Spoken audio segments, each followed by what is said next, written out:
This is my second career, or cosmetology school. My first career was mental health and healthcare. So I worked in an office and decided I wanted to stop doing that. So I saw a guy on TV doing hair one day, and I didn't know guys did hair. I had no clue. That's kind of my story. I was in the salon all the time getting my hair cut, but I never saw a guy behind the chair doing hair. There are no men in this room but me.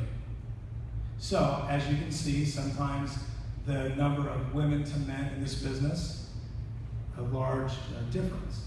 Sometimes you'll go into a situation where it's all men, like barbers or hair cutters, and there won't be that balance. So in my situation, I'd been going to the same salon getting my hair cut for 6 years, but I never saw one guy behind the chair. I saw a couple guys go in, but no guys behind the chair.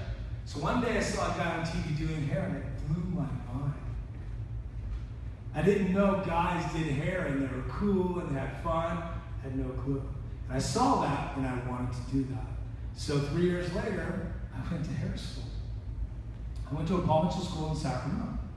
And when I started going to school, things started clicking for me. And all of a sudden, halfway through school, I began to get noticed because of my social media.